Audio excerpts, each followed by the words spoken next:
guys, welcome to my channel. My name is Kat and I will be sharing with you guys a week's worth of workouts, and hopefully you guys will walk away with some inspiration, maybe some tips for your own training. I do a lot of calisthenics, a lot of flow arts, and I just have fun with it. And yeah, let's go ahead and we're gonna get started. So first workout's kind of funny because I accidentally deleted the footage. So I made the big holy grail mistake of thinking I transferred my footage over to my computer, and then I didn't, and I deleted it from my phone so I could make space for the future workouts.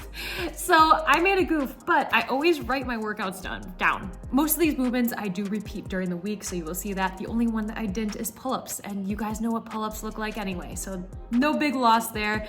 No worries, I used to freak out about these things. So here's the first life lesson. This is something that won't matter in now, ever. It really doesn't matter. But this is something that I would have been so upset about before and beat myself up about, but it was a tiny mistake, and we move on. That's it. So we're gonna move on. Second workout, I showed up with a plan to figure out how my body felt, and I started out with hooping. I played around and I practiced some of the movements that I had learned the other day, and then I got into some ground flow, and it was very clear to me that my body just wanted a nice chill workout. So I continued on with some silk fans and then a bit more hooping. Next workout, I went right into handstand training after doing my regular warm-up, and I was encouraged to get back to doing the chest to wall type of handstands from, I believe her name is Eileen, one of my subscribers. Thank you so much. She is so wonderful, and make sure to comment on my videos. So I really appreciate you so much. This type of handstand freaks me out because I always feel like I'm gonna tip, which I have done in the past and I have fallen. I did 20 alternating taps in this movement, and I do appreciate how my back is a lot flatter than if I were to do my back to the wall like normal. But again, this movement, I find it so uncomfortable, but I know I have to just push past that discomfort because this way of training the handstand is so beneficial. Then I grabbed this 40-pound slam ball and I went into a side sit and transitioned right into a figure 4 getup. So this was absolutely bonkers. I made some of my clients do this week and they all hated me for it. So I figured I should probably add it to my training as well. And I only did 2 sets of these, but I did 12 reps for each side. This is crazy mobility, cardio, strength. It's a big movement, and it definitely requires a lot of mental fortitude.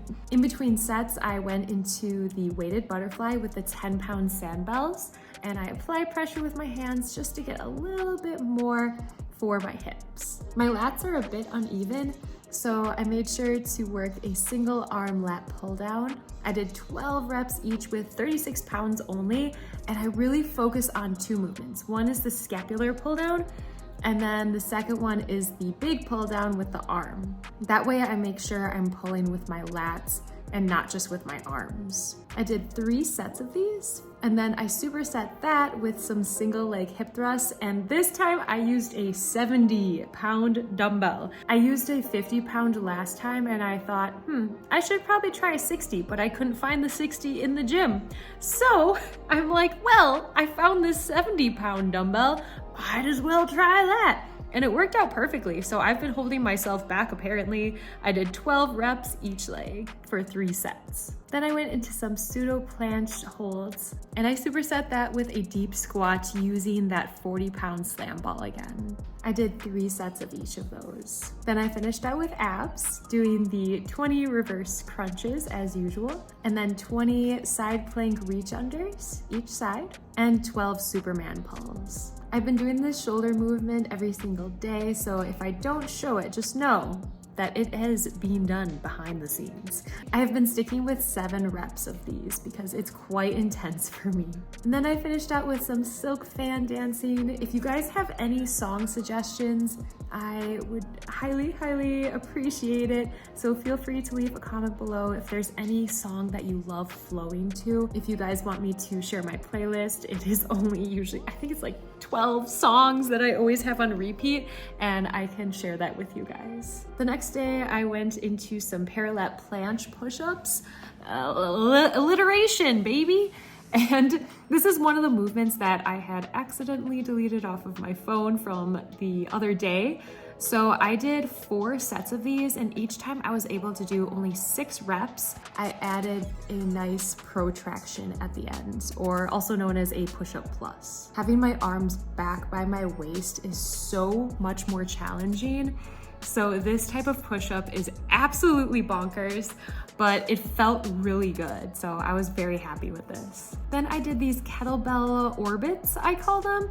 And I used a 26-pound kettlebell. I did 12 reps each side.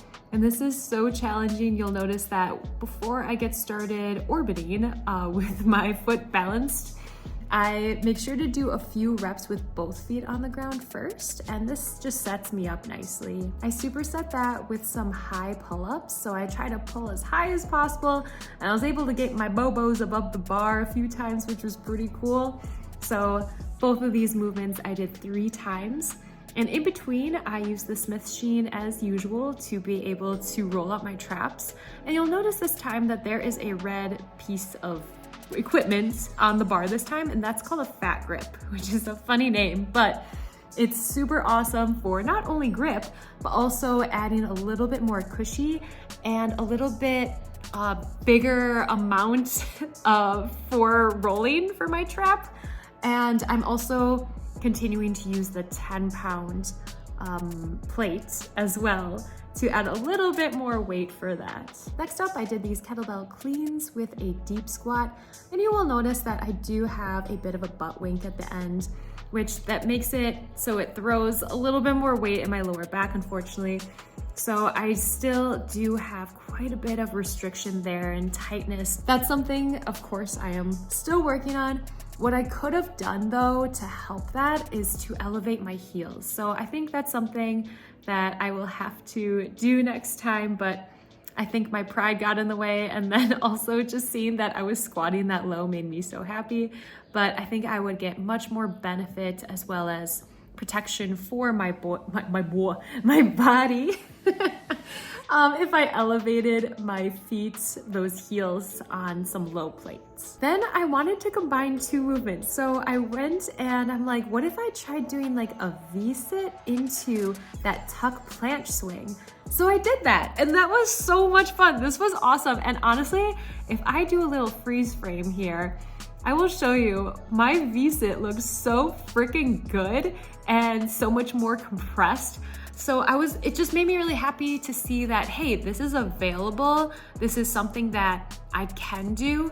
And yeah, so I was really excited about that. I did this 3 times. I threw in some fan dancing then with some bigger staves. And these are so much heavier than my other fans. So it's really quite a workout for my arms, and I just love it. So it's cool to switch out fans and try different ones. And yeah, I just had, again, just so much fun with this. I finished out with some abs, and I actually didn't repeat movements this time. I didn't feel like it. So I did 20 reps of these reverse 7 crunches, which is one that I learned from Athlean X or Jeff Cavalier. So thank you, Jeff. These I've been doing for years. Then I did 20 bird dogs, 20 small crunches, and I finished out with 20 side dips total. Oh, and I wanted to show you guys that I made sourdough bread for the first time in my life, and this took me a whole week because I did not realize how much work it was to make sourdough bread. Justin got me a starter, and I was really, really excited to start it, and I didn't realize you had to keep feeding it like a Tamagotchi. So I'm like, do I have to read it a bedtime story too? Like, what the heck? And luckily, one of my besties, Brittany, she helped me out and she coached me along the way. So on the 7th day, I finally was able to bake this bread, and it turned out so good. So I was really, really pleased with this. I know it's kind of like silly, but I don't know, trying new things and challenging myself. I was completely overwhelmed by this bread. I'm not gonna lie. There are very few things that don't overwhelm me, to be honest, which I find to be a little embarrassing, but I am working through that. I'm trying to get better at that.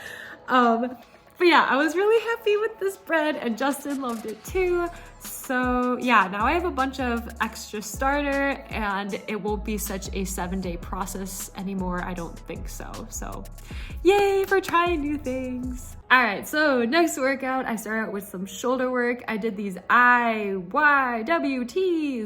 out of order, but I did do them.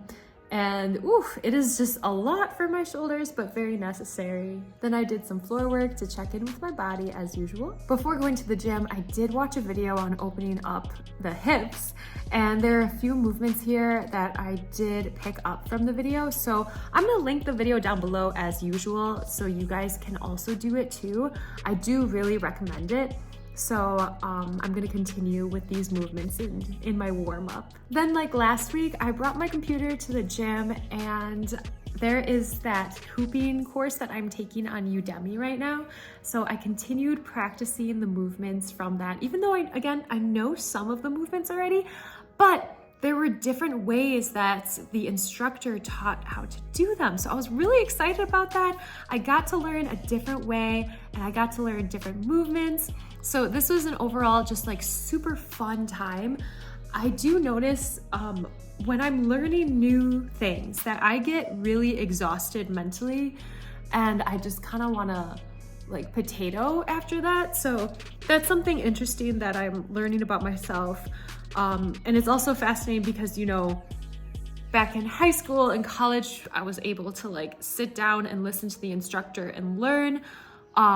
But now it's much harder for me. And I do think that is definitely from use of social media and all of that and being away from classes now, and always having tabs open in my brain and also on my computer. So it is interesting to see that my fatigue is so much quicker when I'm learning things now.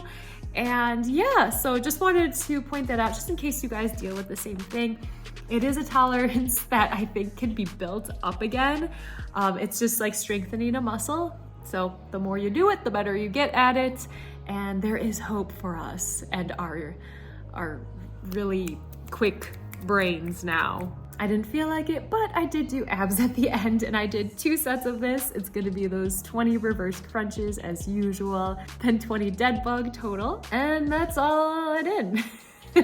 And that leads us to today's workout. I started out with some handstand work. I was able to hold a little bit of a handstand. Yes, my back is not flat, but I was very excited about this, I think 3-second-ish hold.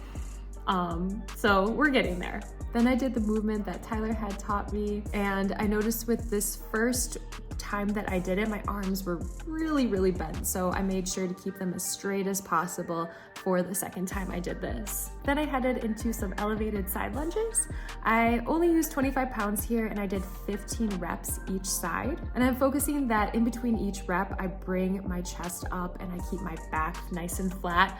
Otherwise it tends to just dump into the low back. So this is something to really be aware of if you do this movement as well. But this is crazy for my inner thighs. I was so excited to do some ring dips today and I was able to get 19 reps for the first set and they were much more controlled than last time, so I was really happy with that. And then I did 16 reps and then 11 reps, but I think I was only able to get 11 reps the last time just because I like focused on getting my thumbnail, which is me doing a dip. So I did that in between sets 2 and 3, and I think that kind of it tired me out a little bit. But overall, I was very happy with this. I superset that with some single leg sink downs, as I like to call them. This is crazy for the glutes. I'm making sure to keep my back nice and flat, chest up, and I don't worry about touching the ground, but I really just focus on sinking straight down. I did 15 reps each side then. Then I continued on with these reverse leg lifts. I did 20 reps total, so 10 in and then 10 out. I was really pleased with how the outs felt. It sounds really funny, but I feel like my hips were able to open up a little bit more.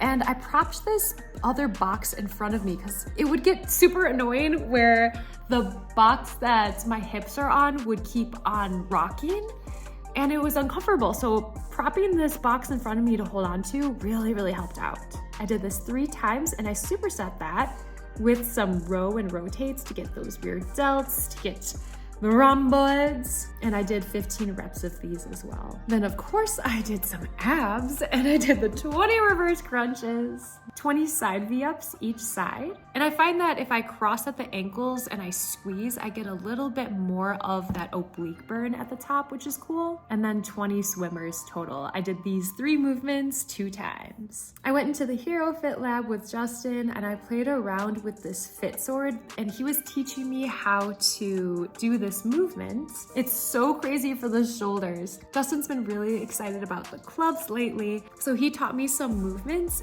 and my goodness, this is such a crazy burn for the shoulders. But then he focused on fixing my posture, tucking in my rib cage, tucking in my pelvis, bringing my shoulders back, doing a scapular scoop when I'm holding the club, bringing my neck back, engaging my legs, really growing tall in the spine, all of these tiny cues. And it made it so intense to do these tiny movements. It was very humbling as usual. He always finds a way to humble me, but he's just the best teacher. So I'm gonna continue on learning these clubs because he convinced me that they are just so good for the shoulders, so good for mobility and opening up the body and really hyper focusing on how to fix my posture.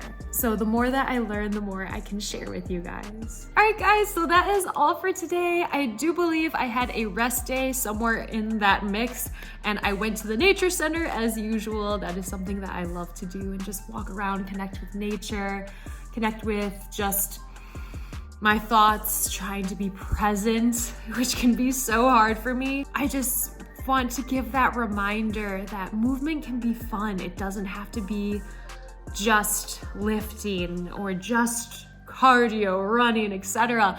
There's so many different ways to move, so many different tools that we have available to us to play with, and it can be fun. It doesn't have to be something that you dread. It can be something that you guys look forward to. So hopefully I exposed you guys to some of those things today. I will keep on sharing with you guys. I just have to say that I appreciate you guys being here with me. I really do. Thank you so much. So if you do want to, please do like, comment, and subscribe if you haven't already. I will see you guys soon, I hope, and have an amazing day.